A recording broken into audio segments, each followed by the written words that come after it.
Welcome to the South Atlanta Hornets BuzzTV.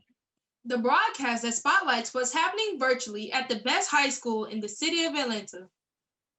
We are proud scholars of the South Atlanta High School, where our mission is to work daily to change the mindset of who we are and what we can be. While our vision is a school that builds future leaders who will one day have a lasting impact in their communities and ultimately change the world. Well, today is February 2021, and I am JoJo. And I am Carly. Today is the National Black History Month, and Carly E. has a Black History fact to share with us today. Take it away, Carly. Thank you, JoJo. Alicia Garza is an African American activist. Patricia Cullors is an African American artist and activist. Opal Tometi is an African American writer and activist. Successful women have something in common. Do you know what it is, JoJo? No, what is it? They are all co-founders of the BLM, Black Lives Matter movement. Well, that is very cool information. And here is some more cool information. While virtual learning has been going pretty well for those of us who would like to return to face-to-face learning, the opportunity will be available pretty soon. That's right. But remember, students, we want to continue having the opportunity for face-to-face learning. We have to follow the CDC guidelines, which includes washing your hands frequently for at least 20 seconds, covering your mouth when you cough or sneeze, and practicing social distancing at least 6 feet apart, and wear masks in public. Now, let's also discuss the requirements for students who are enrolled in face-to-face instructions that will begin in February. First, let's address entering the building.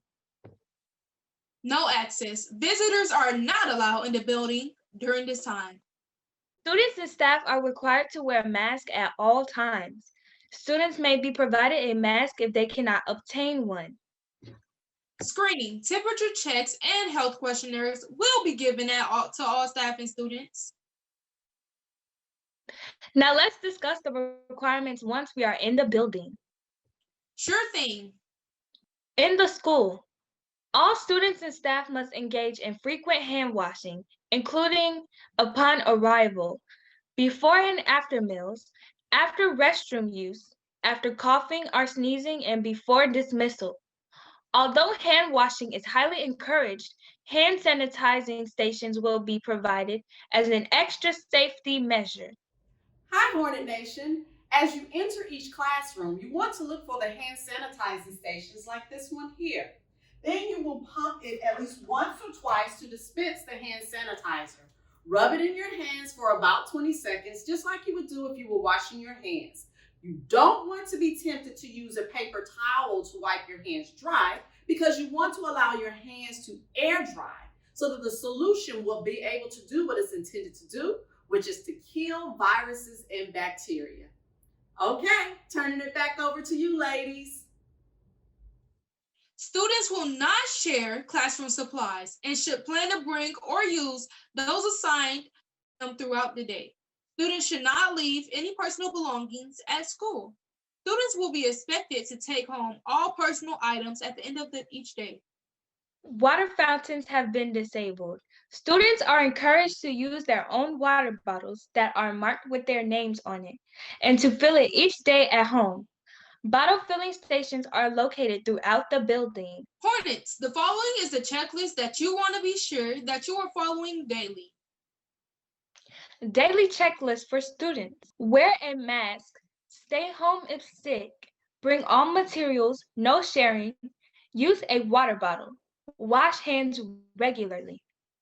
And as it relates to our daily interactions, locker uses will be prohibited and students will be required to carry all of their belongings with them throughout the day. Desks and or tables in the classroom will be spaced to allow for students' distance. Students will be required to wear masks and maintain physical distance while on the bus. Breakfast will be grab and go and provided daily. Lunch will be served daily inside of the classrooms. In case of sickness, if a student exhibits any symptom of illness, Teachers will contact the nurse via the front office.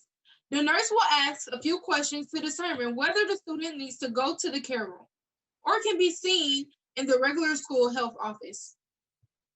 Individuals presenting with a fever cannot return until symptom-free for 24 hours without fever-reducing medications.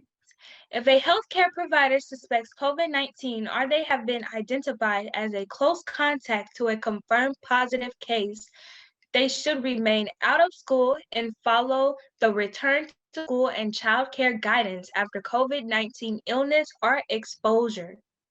APS, Comprehensive Health Services Department, will monitor and maintain self-reported COVID-19 cases. Masks with valves are unsafe for others and will not be allowed unless covered by a second surgical quality mask. Bandanas, gaiters, and fleece or knitted face coverings do not stay in place well and are not as effective. Mask wearing tips. Surgical masks may be reused as long as there is no visible damage, dirt, or bad odor. Leave them for several days in a non-humid environment, whereas bacteria and fungi grow on cotton. They do not grow on the material that are used for surgical masks. Washcloth masks or face shields daily and label them to avoid confusion. Ear savers that connect to earlobes behind the head may be purchased online to improve the fit of the mask and also reduce ear strain. Carry 3 to 4 masks with you in order to change masks in case of sneezing or other soiling. Now we have a couple of messages from Mrs. Miles. First off, let's learn how to detect fake news on the internet with Mrs. Miles.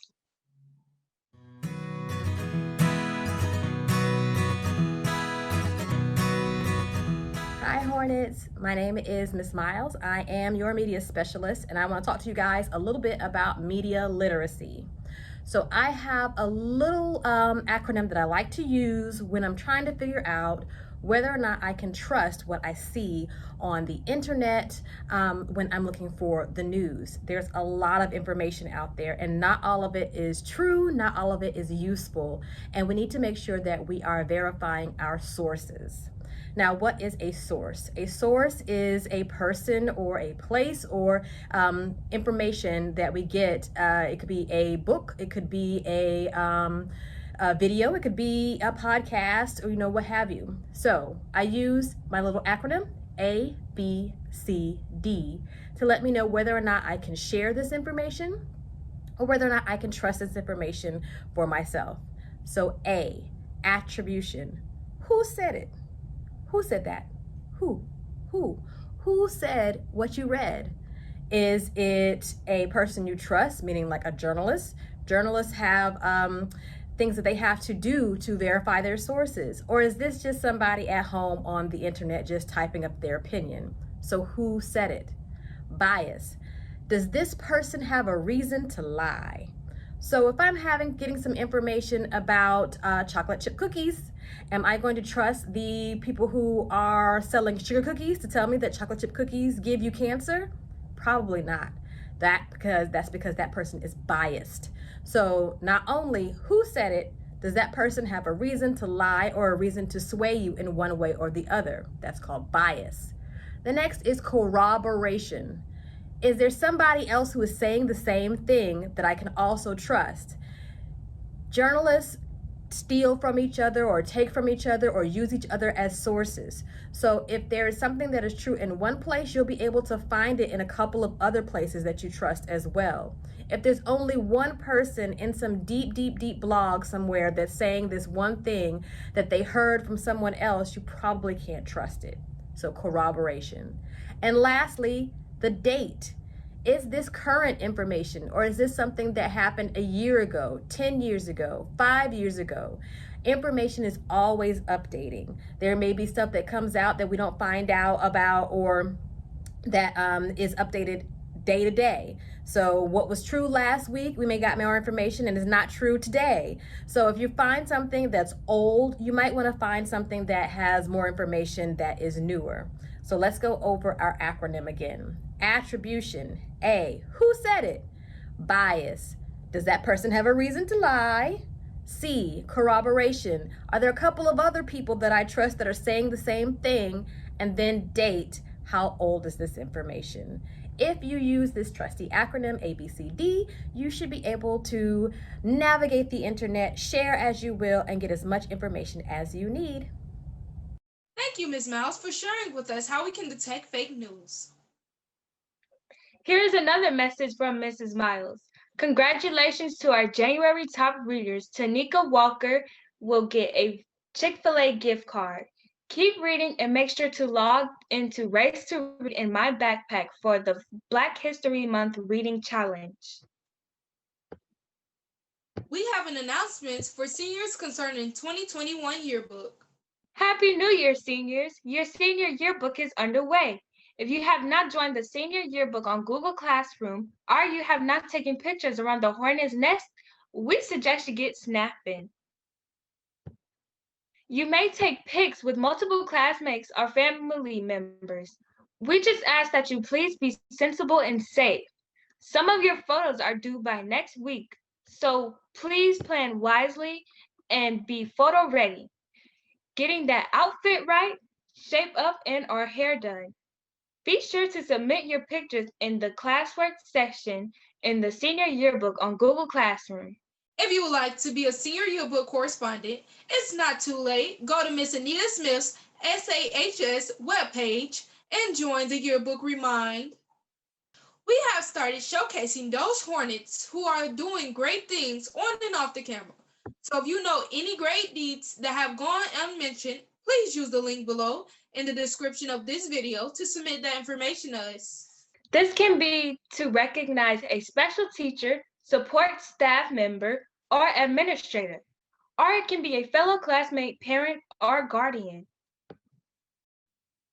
If it is a great deed performed by a member of the Hornet Nation, we want to hear it and make a big buzz about it. Miss Annette Smith would like to recognize Mary Mensa and Jakari Wade. Miss Smith sends a big thanks to Mary and Jakari for your outstanding dedication to yearbook thus far. Hornets, you rock! It is almost that time, but before we sign off, let's recite the creed. I am a Hornet, responsible for what I become. I am a Hornet, not quitting until the race is won. I am a Hornet. I stand with dignity and pride. I am a Hornet, pushing all small things aside. I am a Hornet. There will never be another like me. I am a Hornet. Standing tall, being all I can be. I am a Hornet, a leader I show no fear. I am a Hornet, South Atlanta, the school I hold dear. Well, guys, thanks for tuning in. And have a great day of teaching and learning. Dear alma mater, we pledge our loyalty.